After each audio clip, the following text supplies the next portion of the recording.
contexto é que Jesus já ressuscitou dentre os mortos. O contexto é que alguns já ouviram a notícia de que Jesus vive, de que Ele não está morto.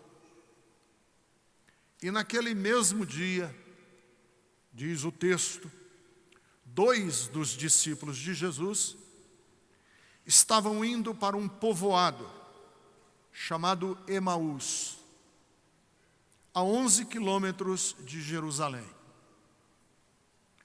No caminho, conversavam a respeito de tudo o que havia acontecido.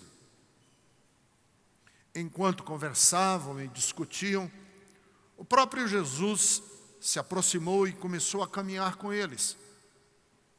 Mas os olhos deles foram impedidos de reconhecer Jesus.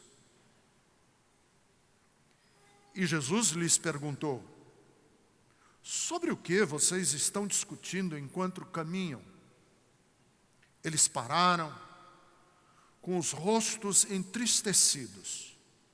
Um deles, chamado Cleopas, perguntou a Jesus: você é o único visitante em Jerusalém que não sabe das coisas que ali aconteceram nestes dias? Que coisas? Perguntou Jesus. O que aconteceu com Jesus de Nazaré? Responderam eles.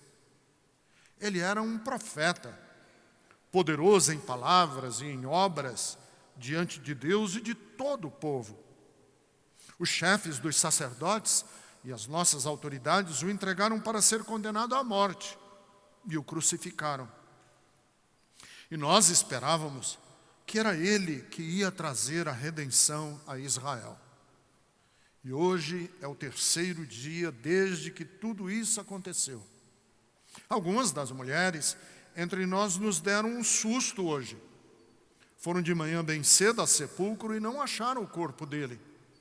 Voltaram e nos contaram ter tido uma visão de anjos, que disseram que ele está vivo. Alguns dos nossos companheiros foram ao sepulcro e encontraram tudo exatamente como as mulheres tinham dito, mas não o viram. Ele lhes disse: como vocês custam a entender e como demoram a crer em tudo o que os profetas falaram. Não devia o Cristo sofrer estas coisas para entrar na sua glória? E começando por Moisés e todos os profetas, explicou-lhes o que constava a respeito dele em todas as Escrituras. Ao se aproximarem do povoado para o qual estavam indo, Jesus fez como quem ia mais adiante. Mas eles insistiram muito com ele. Fique conosco, pois a noite já vem. O dia já está quase findando. Então ele entrou para ficar com eles. Quando estava à mesa com eles, tomou o pão, deu graças, partiu e deu a eles. Então os olhos deles foram abertos e o reconheceram, e ele desapareceu da vista deles. E eles perguntaram um ao outro: não estava queimando o nosso coração enquanto ele nos falava no caminho e nos expunha as Escrituras? Levantaram-se e voltaram imediatamente para Jerusalém. Ali encontraram os 11 e os que estavam com eles reunidos, e que diziam: é verdade, o Senhor ressuscitou e apareceu a Simão. Então os 2 contaram o que tinha acontecido no caminho e como Jesus foi reconhecido por eles na hora que partiu o pão. Eu li esse trecho, essa narrativa longa, mas eu quero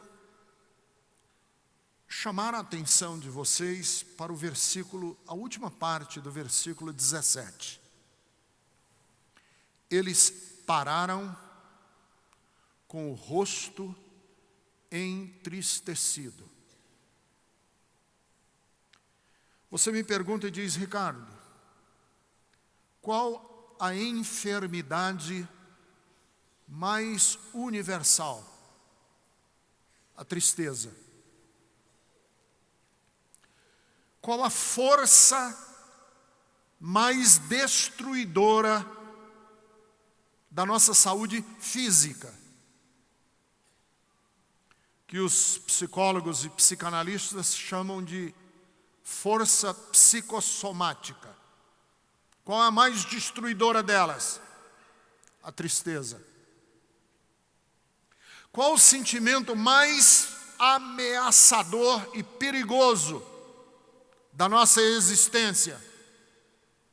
A tristeza. Qual o patrimônio mais perverso que você pode guardar dentro do seu coração? A tristeza. Qual a sorte, o destino que ninguém quer para si ou para as pessoas que ama? A tristeza. Acontece que o Salmo de número 84, versículo de número 6, diz que nós vivemos num vale de lágrimas. Provérbios, capítulo de número 17, versículo 22, diz que a tristeza seca os nossos ossos. Vejam bem, o provérbio não diz que a tristeza enruga o rosto. Provérbios não diz que a tristeza causa olheiras e abate o nosso olhar. Não. Provérbios diz que a tristeza seca os ossos. Por que a Bíblia fala de secar os ossos? Porque os ossos fazem parte da nossa estrutura fundamental. Os ossos, o esqueleto, é o que sustenta um ser humano, um homem e uma mulher. Vejam o contexto da narrativa que eu li para vocês hoje à noite. Porque essa é uma narrativa permeada de tristeza. É uma narrativa em que Jesus acabou de morrer. Faz poucos dias que eles crucificaram Jesus de uma forma grotesca, perversa, terrível. E o ambiente entre os discípulos é de uma tristeza absoluta. Eles não conseguem ver motivo para continuar existindo. 2 dos discípulos abandonam a cidade de Jerusalém e vão para um pequeno, mínimo povoado que ficava mais ou menos próximo. Andando, caminhando era longe. Mas eles se dispuseram a andar. O vilarejo se chamava Emaús. Eles estão abatidos. Os ombros estão curvados. Eles caminham com o olhar para baixo. Um viajor se aproxima e começa a andar com eles. Eles não notam que esse viajor, que esse outro peregrino que está próximo a eles é o próprio Senhor Jesus. Eles não notam. Estão tristes, abatidos, não conseguem ver nada. Jesus pergunta qual é o motivo da conversa deles.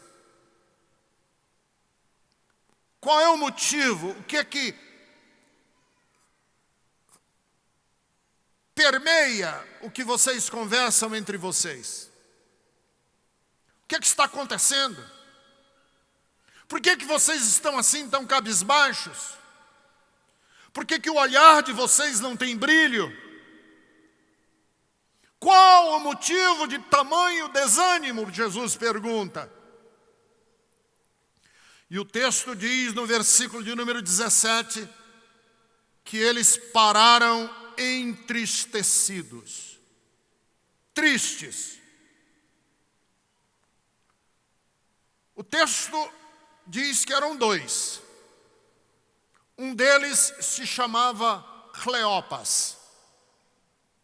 E o outro? Qual é o nome do outro? Se eram dois, por que só deu o nome de um? Eu hoje passei a tarde inteira pesquisando quem seria esse outro discípulo. E por mais que os biblistas e os teólogos tenham se debruçado sobre o texto das Escrituras, nenhum estudioso chegou à conclusão de quem seria esse outro. Só dá o nome de Cleopas e o outro.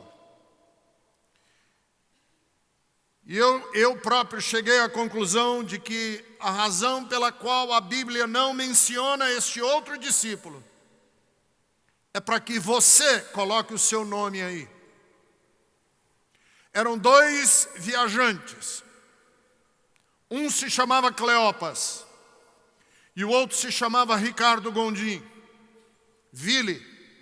Outro se chamava Ana, o outro se chamava Tiago, o outro se chamava Marta, o outro se chamava Alex, o outro se chamava Francisco ou Francisca, o nome que você quiser. Por quê? Porque a tristeza chega na casa da Silvia, chega na casa do Jorge, chega na casa do Raimundo, chega na casa do Sebastião, chega na casa do Josias, chega na casa da Maria. E a Ana está aqui hoje no auditório da Betesda, com o mesmo rosto, talvez que esteja o companheiro de Cleopas. Tiago está aqui no nosso auditório, com o mesmo abatimento que está o companheiro de Cleopas. Marta chegou aqui com o rosto entristecido. E você que nos acompanha pela internet, onde quer que você esteja, talvez a tristeza também tenha batido na sua porta. Mas a pergunta que nós queremos fazer hoje à noite a nós mesmos e que precisamos responder: como é que Deus transforma uma tristeza em alegria? De que maneira Jesus procurou transformar a tristeza de Cleopas, do Ricardo Gondim, do Vili, do Tiago? Como é que Jesus quer transformar a tristeza da Maria, da Francisca, da Sebastiana? Como é que Jesus quer transformar a sua tristeza em alegria? Não é com passe mágico? Não é com um estalar de dedos celestial? Como é que Jesus transforma a tristeza em alegria? Primeiro, para transformar a tristeza em alegria, é necessário, em primeiro lugar, identificar as causas da tristeza. De onde elas vêm? De onde vem a minha tristeza? De onde vem o meu acabrunhamento? De onde vem a minha melancolia? De onde vem esse estado depressivo em que eu estou? De onde vem? Qual é a sua raiz? Porque antes de querer experimentar a alegria, é preciso que você queira, é preciso que você tente, é preciso que você procure, é preciso que você pelo menos se esforce para ter coragem de identificar as causas, a raiz, o nascedouro dessa sua tristeza. E a pergunta de Jesus, quando os discípulos estão andando a caminho de Emaús, e dizer: por que é que vocês estão assim? Qual é o assunto da conversa de vocês? Essa pergunta é mais do que uma pergunta especulativa, é um chamado para que esses discípulos queiram, estejam dispostos a ver qual é a causa pela qual eles estão tristes. Jesus tem o fio da meada, se eles tiverem uma resposta, e eles têm. Eles identificam, Eles sabem porque eles estão tristes. Várias pessoas estavam tristes depois da morte de Jesus. Claro, e por razões diferentes. Por exemplo, Judas ficou triste porque Jesus morreu. E ficou triste porque ele sabia que ele tinha sido o traidor. Pedro ficou triste porque Jesus morreu, porque não teve coragem de minutos ou horas antes de Jesus ser crucificado, firmar a sua fidelidade e a sua lealdade, e o negou. Claro, Maria Madalena estava triste porque Jesus foi crucificado, mas as razões de Maria Madalena eram outras, eram afetivas. As razões de Maria Madalena eram relacionais. E Cleopas? E o amigo de Cleopas? Por que é que estavam tristes? Jesus morreu, mas qual é a razão que eles estavam tristes? Eles respondem.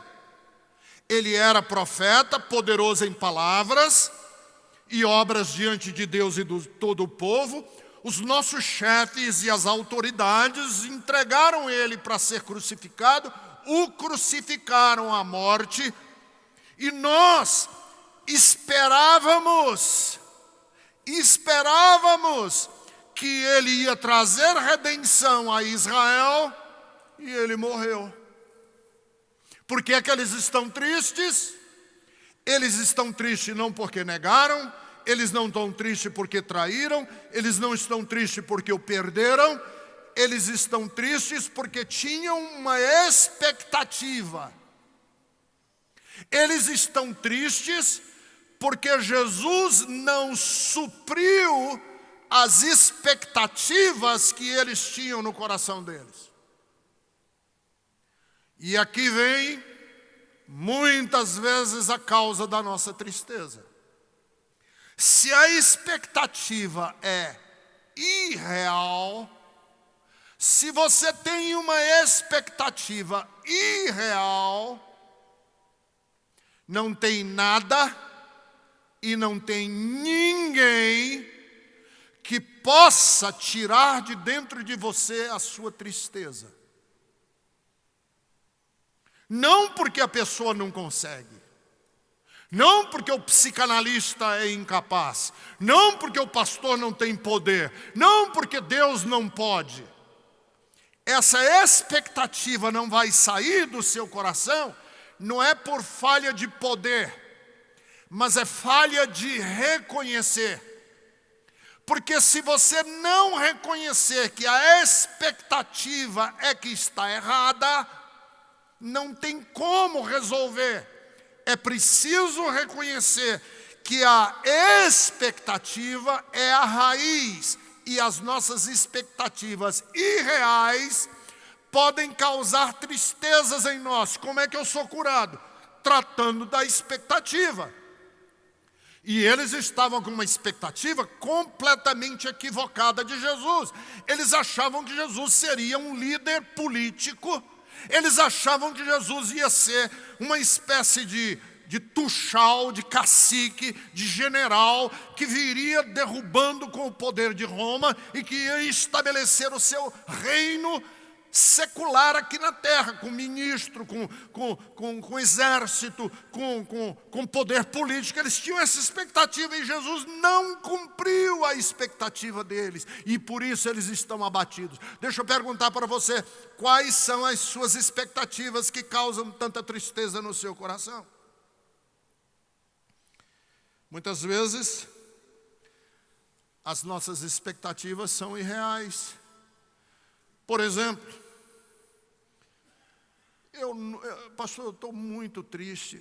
Mas por quê? Porque eu tinha uma ideia de família e eu nunca pensei que isso pudesse acontecer com a nossa família.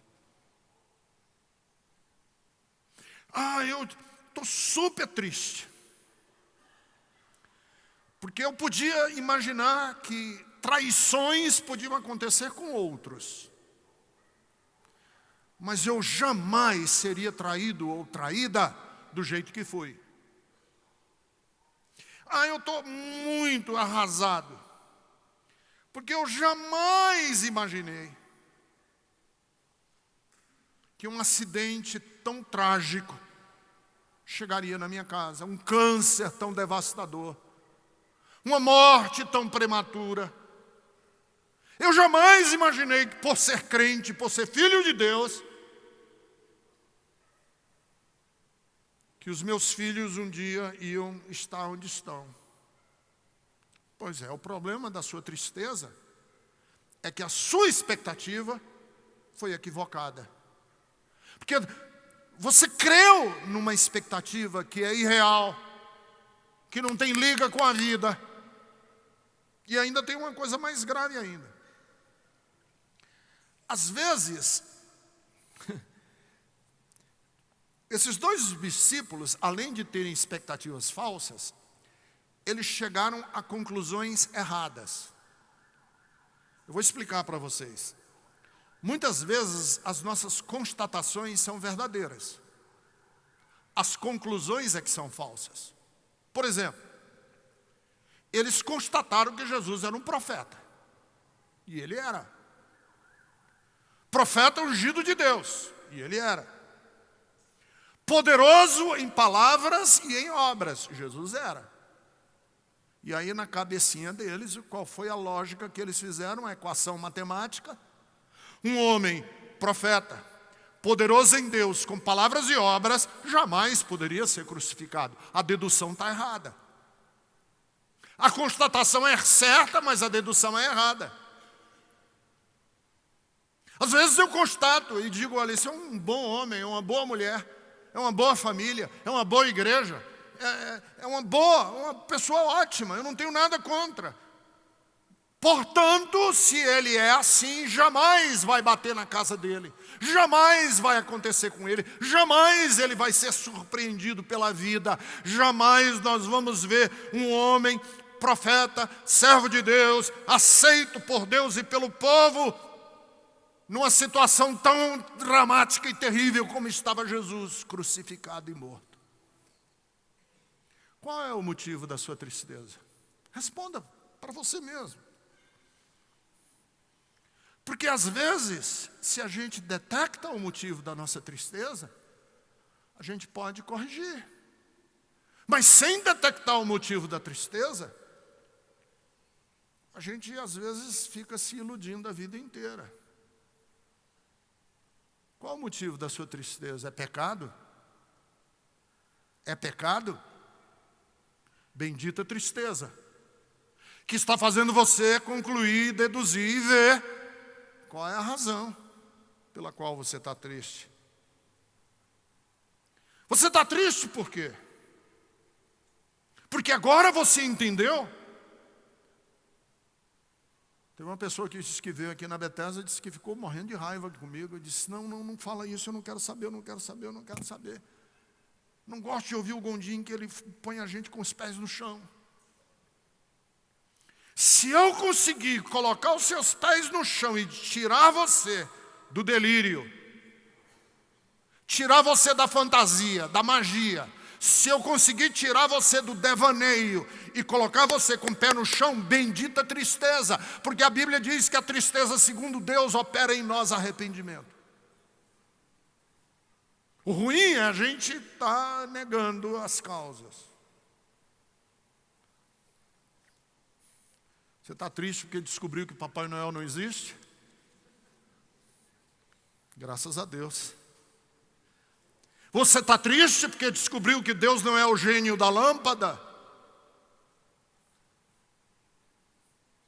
Você está triste porque você finalmente descobriu que não existe um pote de ouro no pé do arco-íris? Deus pode enxugar as suas lágrimas. Pode, e Ele enxuga. Mas Deus só tem uma chance de fazer parar a sua tristeza. É se você tiver coragem de enfrentar as causas da sua tristeza. E Cleopas e o amigo perceberam a causa da tristeza deles e falaram. Nós estávamos com expectativas com respeito ao Messias. E essas expectativas foram frustradas. Aí o texto diz que Jesus abriu as Escrituras com ele. Não sei se, claro que não literalmente, Jesus conhecia muitos textos da Bíblia decorados. Começou com Moisés. O texto diz assim, Jesus começou com Moisés, quer dizer, no comecinho da Bíblia. E foi pelo Velho Testamento, e eles tinham o dia inteiro para andar, caminhar. E foi pelo Antigo Testamento inteirinho, explicando a respeito dele próprio. Claro, eles estavam com expectativas erradas.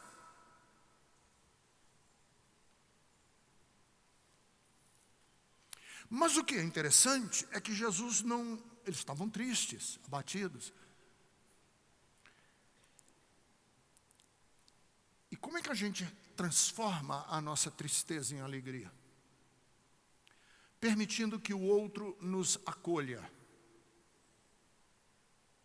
E o que acontece aqui de bonito é que, na verdade, Jesus deu muitas explicações. Claro, começou com Moisés e foi passou por Levítico, Número, Deuteronômio, Josué, Juízes, Ruth, 1º e 2º Samuel, 1º e 2º Crônicas, 1º e 2º Reis, 1º e 2º Crônicas, Esdras, Neemias, Esté, Jó, Salmos, Provérbios, Eclesiastes, Cantares, Isaías, Jeremias. Foi pelo Antigo Testamento todo, explicando para eles. Tinha um dia todo para conversar.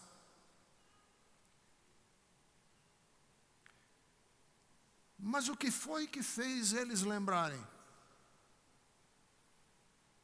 O que foi que ajudou eles a corrigir a tristeza e colocar no lugar da tristeza alegria? Foram as emoções. É interessante que quando uma pessoa está muito triste e abatida, quanto mais explicação você dá,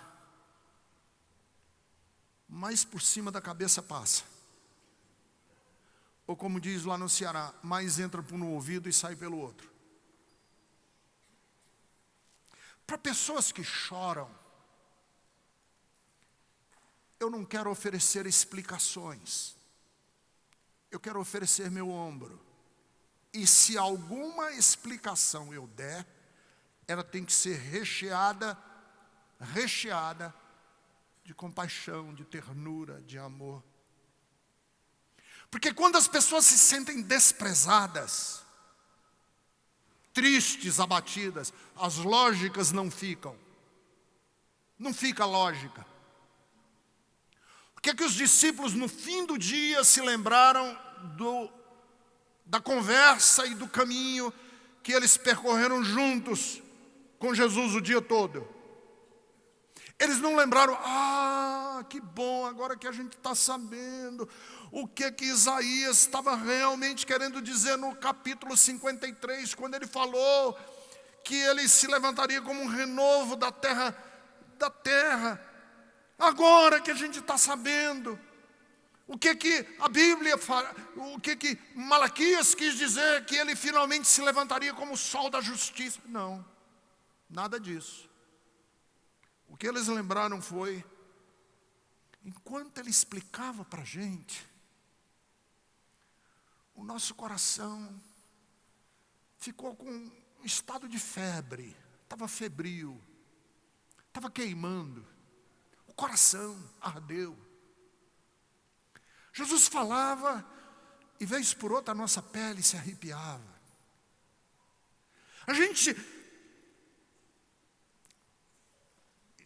E a minha caminhada como pastor, eu já estou ficando velho, ainda não estou velho, é que eu descobri que as pessoas não precisam de milagre. Uma pessoa quando está muito triste, abatido, ela não precisa de um milagre, e ela nem quer milagre.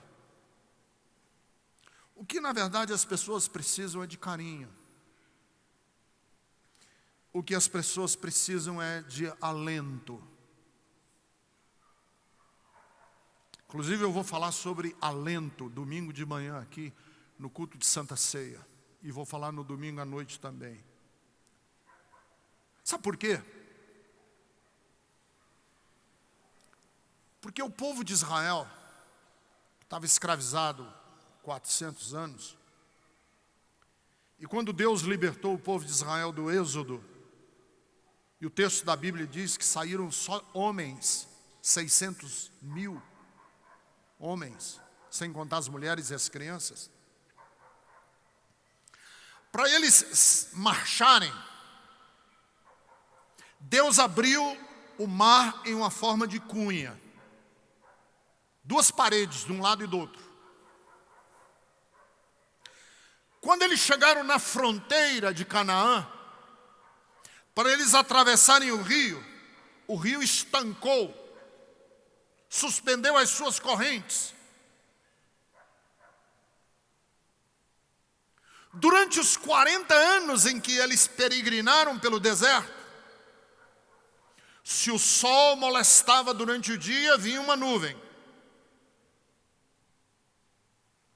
Se a noite os aterrorizava e eles sentiam medo da noite escura, aparecia um cometa, uma coluna de fogo. Se eles precisavam de alimento, chovia maná, que era uma comida esbranquiçada em forma de flocos. Se eles precisavam d'água, bastava bater na pedra e jorrava um manancial de águas. Para que a jornada não sofresse nenhum impedimento e nem os cuidados da vida atrasassem a jornada deles, as roupas não envelheceram e os sapatos não se desgastaram. Mas mesmo assim, tudo era motivo de queixa. Mesmo assim, tudo virava murmuração. Eles não paravam de reclamar. Tudo era uma desculpa para eles se rebelarem. Tudo. Trocaram Deus por um bezerro de ouro. Disseram para Deus que estavam com saudade das cebolas do Egito, porque eles estavam enfastiados do maná. Em outras palavras, Deus conseguiu impressioná-los, mas Deus não conseguia satisfazê-los. Sabe por quê? Porque satisfação tem a ver com relacionamento. Uma pessoa que não ama, uma mulher rixosa debaixo de um teto, tudo é motivo para ela reclamar e brigar. Um homem chato, um homem intolerável, conviver com ele debaixo do mesmo teto é se condenar a um purgatório. Quando a gente ama, quando a gente quer bem, a gente não quer explicação. Por quê? Porque o ambiente é um ambiente que arrepia a pele, que gera emoção. O que eles queriam de Jesus não era 1000 explicações. Quem está triste precisa de ombro. Quem está triste precisa de carinho. E o que é que eles lembraram de Jesus? Que quando ele falava com ternura. Jesus falava com amor. Jesus falava de tal maneira que eles se sentiam queridos, eles se sentiram amados. E quando terminou o dia, que eles reconheceram que era Jesus, um disse para o outro: porventura, o nosso coração não ficou sensível, terno, aceso, febril,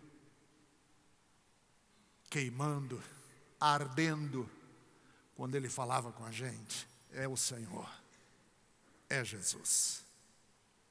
Como é que Deus transforma a nossa tristeza em alegria? Em terceiro lugar, Deus transforma a nossa tristeza em alegria, não permitindo que a esperança se contamine pela ansiedade. Jesus disse, o que vocês estavam conversando? Aí eles falam, Jesus explica, eles só lembram do calor que eles sentiram no peito enquanto Jesus falava. Mas eles dizem para Jesus assim, olha, a gente está triste, abatido, nosso rosto está caído, porque hoje é o terceiro dia, desde que tudo aconteceu. Terceiro, 1, 2, 3. Ô Cleopas, Rodrigo, Francisca, Miriam, Silvia. Terceiro dia. E no dia da ressurreição, que foi esse dia, no evento mais redentor da história, no dia mais jubiloso que os céus conheceram, eles estão de olhos baixos, estão contaminados e não conseguem ter esperança, porque eles não conseguem esperar 3 dias. Ô Cleopas, vem cá, conversa comigo aqui, Cleopas, deixa eu dizer, você já desistiu no terceiro dia e já está indo embora de Jerusalém para Emaús no terceiro dia. Eu acabei de criticar Israel, dizendo que os milagres não satisfizeram Israel, porque o que satisfaz é relacionamento. Deixa eu elogiar Israel. Israel esperou 40 dias por Moisés, quando ele subiu ao monte. Foi só depois dos 40 dias que eles se rebelaram, mas 40 dias eles esperaram. Elias esperou 3 anos para que uma seca terminasse e chovesse sobre Israel. Davi esperou 20 anos para ser rei de Israel. 20. Nelson Mandela ficou numa cadeia 27 anos até ser solto e depois se transformar ou ser eleito o presidente da África do Sul. Pepe Mujica, aqui do Uruguai, foi preso 4 vezes, ficou 12 anos em uma cadeia solitária. 15 anos ao todo de cadeia para ser o presidente da República do Uruguai. E vocês estão tristes e abatidos porque tiveram que esperar 3 dias? Vocês estão com o coração amargo porque tiveram que esperar 3 dias? Aqui tem uma mensagem importantíssima para todos nós. Quando nós permitimos que a nossa esperança seja contaminada pela ansiedade, nós temos pressa. Nossa pressa é muitas vezes atabalhoada. A nossa pressa gera ansiedade porque a gente quer ter o controle. A gente quer ter o controle da vida, quer ter o controle dos outros, quer ter controle dos eventos, a gente quer ter controle sobre a história, a gente quer ter controle. A gente é tomado por um sentimento de onipotência para dominar todas as variáveis da vida e a gente acaba destruído.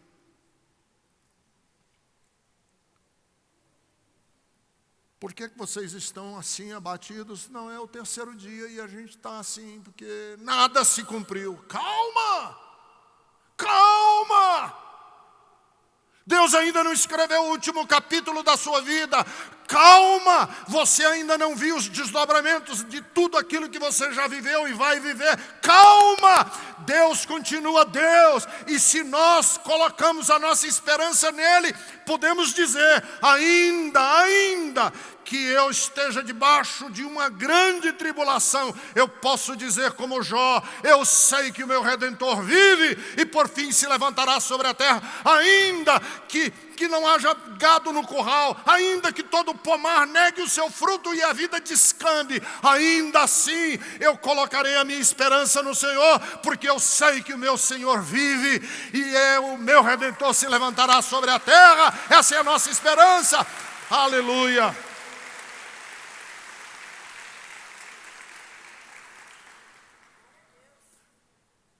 Como é que Deus transforma a nossa tristeza em alegria? Se a gente entender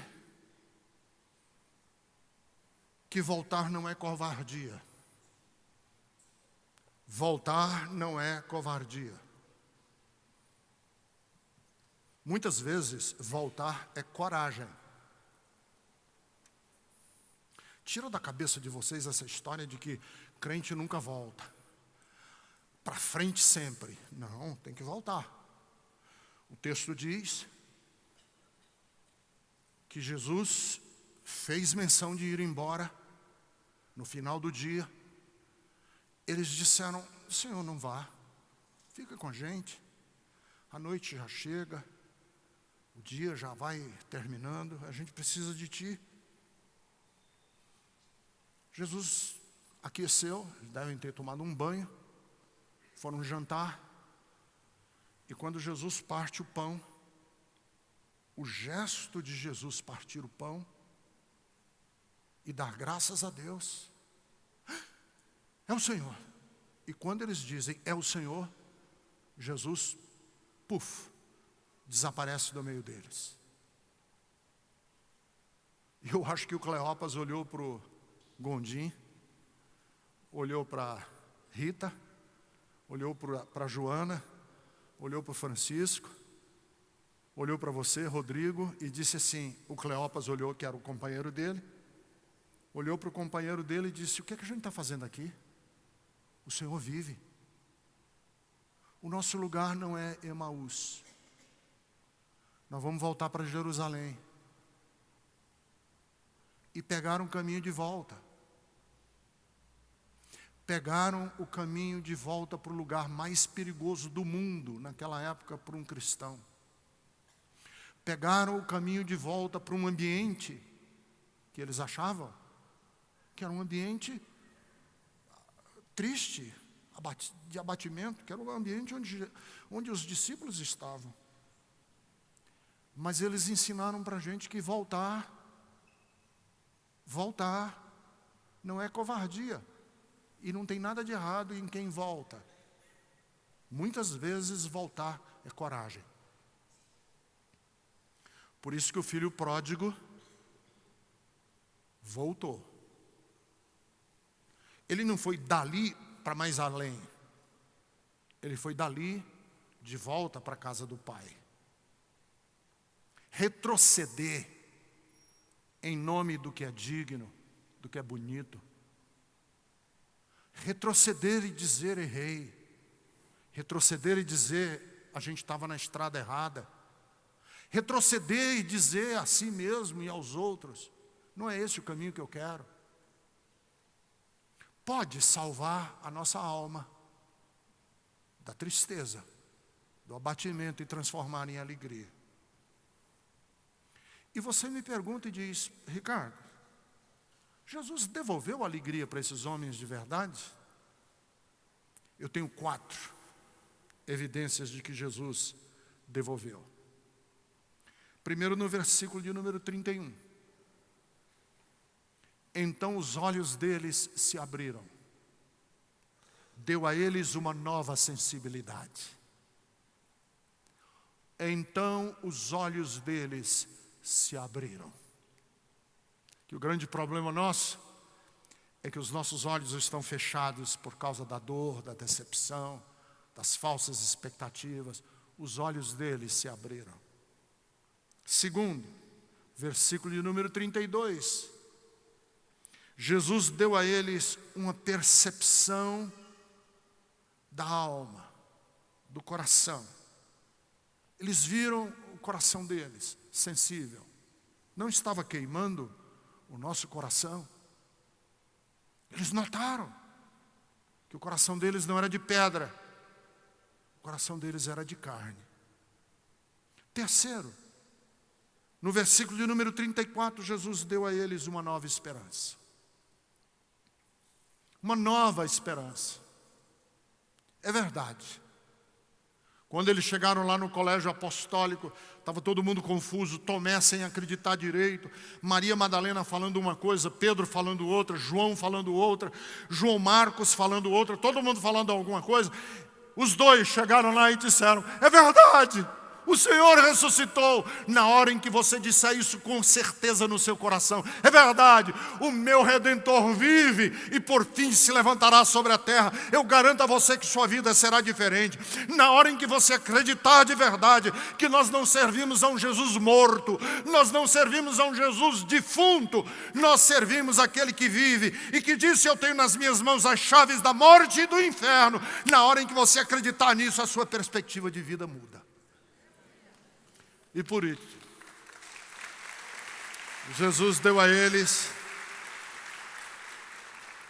um novo sentido de vida. Versículo de número 35.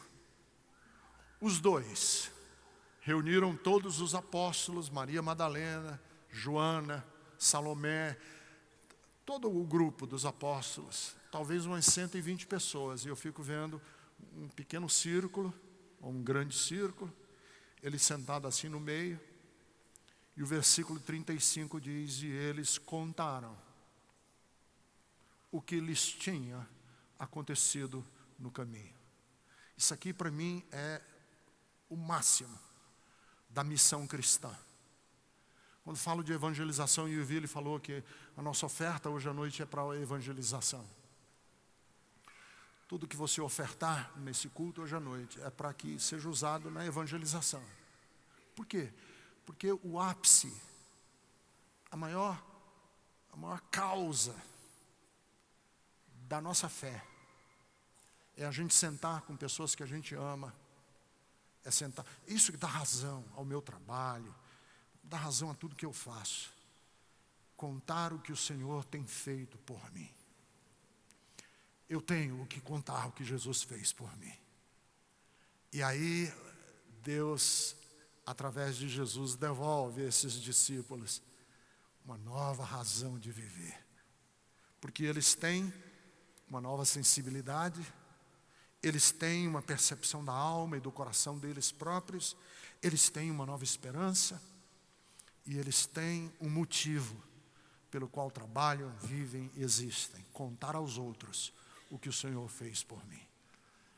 Incorpore essas lições de vida e eu garanto que sua vida será diferente. Fique em pé, eu quero terminar orando por você.